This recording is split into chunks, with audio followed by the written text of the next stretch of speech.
കണ്ണുള്ളപ്പോൾ കണ്ണിൻ്റെ വില അറിയില്ല എന്ന് പറയുന്നത് വളരെ സത്യമായിട്ടുള്ള കാര്യമാണ് കേട്ടോ. എൻ്റെ അമ്മ നാട്ടിൽ പോയതിന് ശേഷം ഞങ്ങൾ ആ വില എത്രത്തോളം ഉണ്ടെന്ന് മനസ്സിലാക്കി കഴിഞ്ഞു. അമ്മ പോയി കുറച്ച് ദിവസം കഴിഞ്ഞപ്പോഴത്തേക്കും ഇവിടെ ഓരോരുത്തർക്ക് പനി പിടിക്കാൻ തുടങ്ങി. ഒന്നാമത് ഇവിടെ ക്ലൈമറ്റ് ചേഞ്ച് ആയി തുടങ്ങി.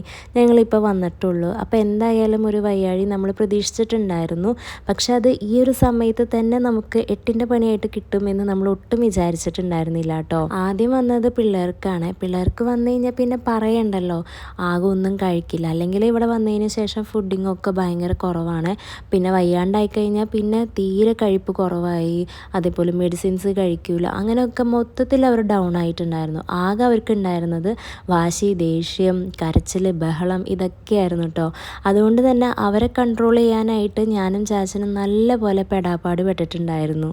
വൈറൽ ഫീവർ ആയതുകൊണ്ട് തന്നെ ഒരാൾക്ക് കഴിഞ്ഞാൽ പിന്നെ അടുത്ത ആൾക്ക് എന്തായാലും വരും നമ്മൾ പ്രതീക്ഷിച്ചിട്ടുണ്ടായിരുന്നു.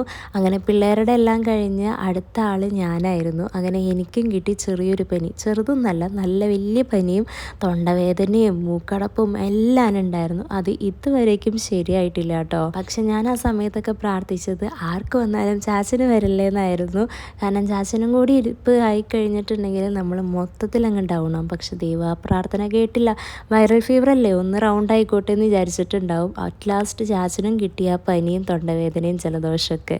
മുമ്പൊക്കെ ഉണ്ടല്ലോ, പപ്പ എന്നോട് പറയും മക്കളെ ചൂടുവെള്ളം കുടിക്കാവൂന്ന്. അന്നൊക്കെ ഞാനതങ്ങ് തള്ളിക്കളയും. പിന്നെ എന്തൊട്ട് ഏത് നേരം ചൂടുവെള്ളം കുടിക്കണേന്ന്. പക്ഷെ ഇപ്പോൾ ആ ചൂടുവെള്ളം കുടിക്കുന്നതിൻ്റെ ഗുണം എന്താണെന്നുള്ളത് നല്ലപോലെ മനസ്സിലാക്കിയിട്ടുണ്ട് കേട്ടോ. ഇപ്പം ഞാനായാലും ചാച്ചനൊക്കെ ഫ്രിഡ്ജിൽ നിന്ന് എടുത്ത വെള്ളമേ കുടിക്കുള്ളായിരുന്നു.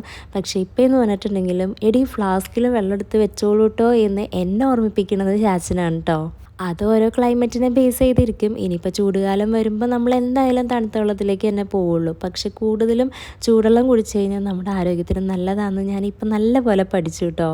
നമ്മളുണ്ടല്ലോ, നമ്മുടെ പാരൻസിൻ്റെ കൂടെ നിൽക്കുമ്പോൾ അവർ നമുക്ക് കുറേ കാര്യങ്ങൾ പറഞ്ഞു തരും. അത് ചെയ്യരുത്, ഇത് ചെയ്യണം, അങ്ങനെയൊക്കെ. പക്ഷെ നമ്മൾ നമ്മുടെ പ്രായത്തിൻ്റേതായിട്ടുള്ള ആ ഒരു പക്വത കാണിച്ചിട്ടുള്ള ആ ഒരു അഭ്യാസങ്ങളുണ്ടല്ലോ, ആ അഭ്യാസത്തിൽ നമ്മളതൊക്കെ അങ്ങ് തള്ളിക്കളയും.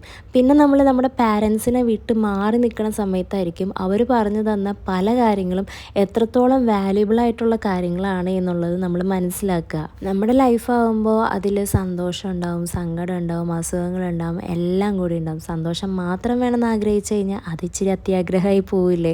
അപ്പോൾ എല്ലാം കൂടി അടങ്ങിയിട്ടുള്ള ഒരു ലൈഫാണ് നമുക്ക് എല്ലാവർക്കും ഉള്ളത്. അപ്പോൾ ആ ഒരു സ്ട്രഗ്ലിങ് ഫേസാണ് ഇപ്പോൾ നമുക്കും ഉള്ളതെന്നാണ് നമ്മൾ വിശ്വസിക്കുന്നതും. അപ്പോൾ ഈ സമയവും കടന്നു പോകണമല്ലോ. അപ്പോൾ നമുക്ക് ഇനി അടുത്ത വീഡിയോ കാണാം. അടുത്ത വീഡിയോ ആകുമ്പോഴേക്ക് സൗണ്ടൊക്കെ ഒന്ന് ശരിയായാൽ മതിയായിരുന്നു. Thanks for watching. ബൈ.